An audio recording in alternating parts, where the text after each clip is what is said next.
কুফরিতে বসে আজকে সকলকে জানাই একটা ফ্রেশ গুড মর্নিং। এখানে খাওয়া দাওয়া করার পর আমাদের ইচ্ছা ছিল কুফরির টপে যাওয়া, কিন্তু ওখান থেকে যারা ফিরে আসছিল তাদের রিভিউটা কিন্তু খুব একটা মোটেই ভালো ছিল না। তাদের সকলেরই প্রায় বক্তব্য ছিল যে ওখানে দেখার বিশেষ কিছু নেই, আর রাস্তায় প্রচুর কাদা, আর যেতে হবে শুধুমাত্র ঘোড়ায় চেপেই, আর 500 টাকা করে যেতে আসতে লাগবে। এই সমস্ত কথা শুনে কিন্তু আমাদের মনটা ভেঙে গেল যে এত কাদা আর দেখার কিছু নেই, তাহলে ওখানে আর বেকার যাওয়া। তো ওখানে না গিয়ে আমরা পাশেই ছিল একটা জু, সেখানে আসলাম। দেখো এখানে এসে কিন্তু আমরা অনেক কিছু দেখতে পেয়েছি। প্রথমে ঢুকেই একটা হরিণ, আর তারপরে বাঘ, তো এখানে ভাল্লুক, আরও প্রচুর, শুধু একরকম না, প্রচুর রকম হরিণ এখানে কিন্তু ছিল দেখার জন্য। তো এই সমস্ত কিছু দেখার পর কিন্তু খুবই ভালো লাগছিল। আর আমাদের এখানে আসার কিছুদিন আগেই সম্ভবত বরফ পড়েছে, তো তার জন্য দেখো কত সুন্দর লাগছে দেখতে। এটা কিন্তু ছিল হিমালয়ান ন্যাচারাল পার্ক। তো এই পার্কটিতে ঢুকতে কিন্তু মাথা পিছু 50 টাকা করে টিকিট লেগেছে, যা কিন্তু এখানকার তুলনায় খুবই কম দাম। তো আপনারাও কিন্তু চাইলে যেতে পারেন।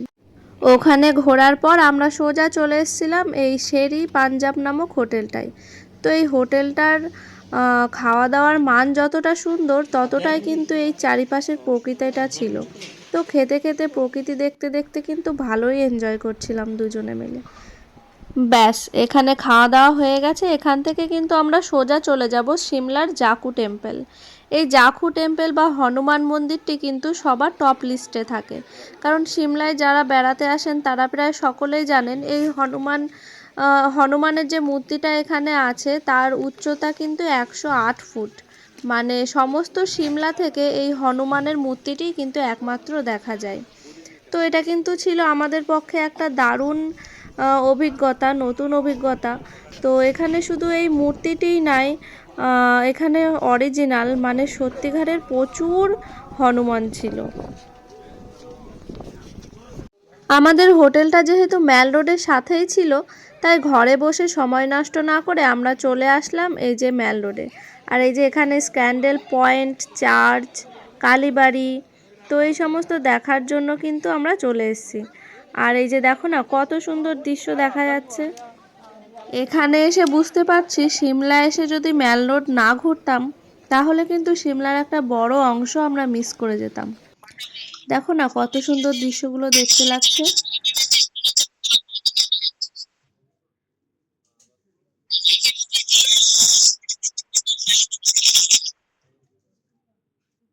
যাব গিয়ে so long valley, snow point, snow কোনো দেখে সারাদিন এনজয় করে চলে আসলাম। 26 তারিখ সন্ধ্যাটা ওতেই কাটিয়ে নিলাম মল রোড, হ্যাঁ, কাটিয়ে শুয়ে দিয়ে পড়লাম। 27 তারিখ সকালবেলা উঠতে হবে। এটা কিন্তু হচ্ছে সিমলার স্ক্যান্ডেল পয়েন্ট। ফোনে যতটা না সুন্দর লাগছে, সামনাসামনি কিন্তু ছিল এটা অপূর্ব সুন্দর। আর ওই যে দূরে অন্ধকারে যে লাল মূর্তিটি দেখতে পাচ্ছেন, সেটা কিন্তু সেই জাকু টেম্পলের হনুমানের মূর্তিটি। তো সমস্ত সিমলা থেকেই কিন্তু ওই মূর্তিটি দেখা যায়। আর এই যে এই জিনিসটার নাম আমি কি জানি না সঠিক, আপনাদের যদি কারোর জানা থাকে তাহলে কিন্তু অবশ্যই কমেন্ট করে জানাবেন। আর তারপরেই ছিল সিমলার এই যে চার্চ। তো চার্চে আমরা সেদিন ঢুকিনি, তো বন্ধ ছিল কোনো কারণে। তো এই যে সেই চার্চটি বাইরে থেকেই আমরা দেখে চলে আসলাম।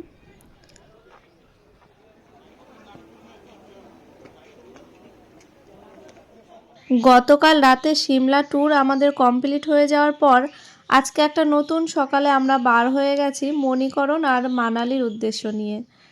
তো এই যে সকালে অনেকটা লেট হয়ে গেছে আমাদের সকালবেলা উঠে বার হতে হতে, কে জানে কখন পৌঁছাবো।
প্রকৃতির এই মনোরম দৃশ্য দেখতে দেখতে আমরা দুজনে মিলে কিন্তু এই অনেকটা দূর, অনেকটা রাস্তা পাড়ি দিয়ে ফেলেছি। এত সময় কিন্তু সময়ের কোনো হিসেবেই আমরা পাইনি। মানে এত সুন্দর লাগছিল যে কি বলবো, অসাধারণ। তো যাই হোক, অনেকটা দূর আসার পরেও কিন্তু একটু মাথায় চিন্তা ছিল যে আমরা যেহেতু সকালে ঘুম থেকে উঠে বার হতে অনেকটা দেরি করে ফেলেছি, তো আজকের মধ্যেও কি আমরা মণিকরণ পৌঁছাতে পারবো নাকি কি হবে সেটা একটা চিন্তা ছিল। ড্রাইভার দাদাও বলছিল হয়তো পৌঁছাতে পারবো না, যদি পৌঁছাতে পারি তাহলে ভালো, আর যদি না পৌঁছাতে পারি তাহলে কিছুটা আগে হয়তো আমাদের নাইট স্টে করতে হতে পারে। তো এই সমস্ত চিন্তাও মাথায় একটু ঘোরাঘুরি করছিল। তো যাই হোক, সব দিকে মিলিয়ে মিশে ভালোই লাগছিল। আর এই যে পাহাড়ের গায়ে দেখতে পাচ্ছ, এগুলো কিন্তু সম্পূর্ণ ধাপ চাষ। আমরা যেগুলো বইতে পড়েছি, ভূগোল বইতে ছোটোবেলা থেকে, যে ধাপ চাষ, ধাপে ধাপে পাহাড় কেটে চাষ করা হয়, সেই সমস্ত দৃশ্যই কিন্তু চোখের সামনে একে একে উঠে আসছিল। তো অসম্ভব সুন্দর লাগছিল কিন্তু ব্যাপারগুলো। বইতে পড়া জিনিস যখন আমাদের সামনে উঠে ধরে আসে, তো সেগুলো কতই না ভালো লাগে। ওয়েদারটা ভালো।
বিলাসপুর পার হয়ে আমরা কিন্তু এবার প্রবেশ করলাম সুন্দরনগর লেকে। আর আমরা এই যে যার পাশ দিয়ে যাচ্ছি সেটাই কিন্তু হচ্ছে সুন্দরনগর লেক। আর এই লেকটির কিন্তু একটা আলাদা ট্যুরিস্ট স্পট আছে, আমরা কিন্তু সেখানে যাইনি, কারণ আমাদের মূল উদ্দেশ্যই ছিল পাণ্ডু ড্যামটাই দেখা। তো তার জন্য এখানে কিন্তু যাইনি, কিন্তু না যাওয়া সত্ত্বেও এই পাশ দিয়ে যাওয়ার সময় এত সুন্দর অপরূপ দৃশ্য, সেটাই কিন্তু যথেষ্ট ছিল। তো দেখুন কত সুন্দর দেখতে লাগছে। আর এই সুন্দরনগর লেকের পরেই কিন্তু আসবে মান্ডি।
বন্ধ করে দিন।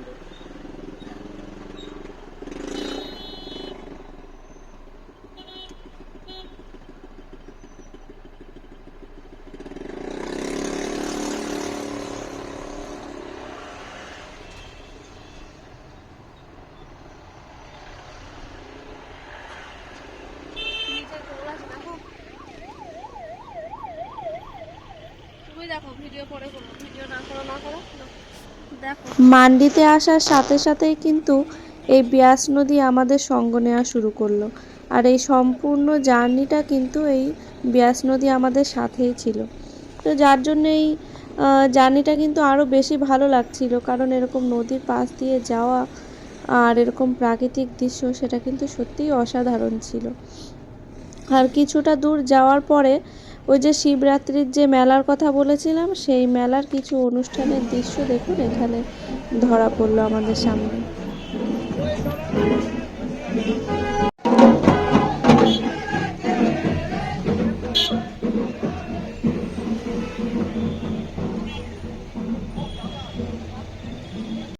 মান্ডি থেকে কিন্তু আমাদের নতুন করে পথ চলা শুরু হলো। আর আমাদের পরের স্টপেজ হচ্ছে সেই পাণ্ডু ড্যাম। আর সেই পাণ্ডু ড্যামের 3 দিক পর্বত দিয়ে ঘেরা, আর মাঝখানে বিয়াস নদীর নীল জল, সেই প্রাকৃতিক দৃশ্য দেখার জন্য কিন্তু আমরা ছিলাম খুবই এক্সাইটেড। তো চলুন আপনারাও আমাদের সঙ্গে সেই দৃশ্য দেখার জন্য, উপভোগ করার জন্য। আর এখানে সেই ভিডিওটা দিতে পারলাম না, কারণ ভিডিওটা দিলে এখানে খুবই লেন্দি হয়ে যাচ্ছিল। তো তার জন্য নেক্সট এপিসোডে কিন্তু অবশ্যই সেই ভিডিওটা থাকবে। তো অবশ্যই আপনারা আমাদের পাশে থাকবেন, সাথে থাকবেন। তো দেখা হচ্ছে নেক্সট ভিডিওতে। টাটা।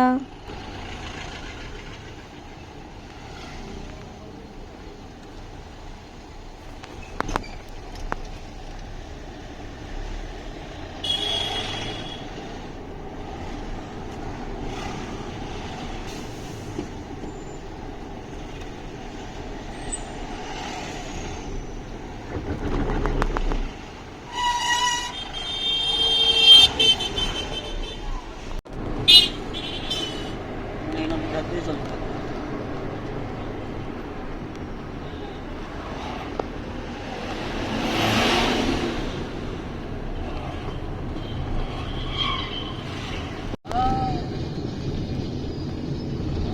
দিয়ে লাগাম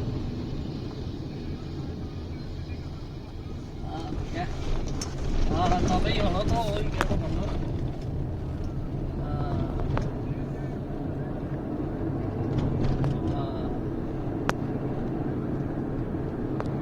चंडीगढ़ चले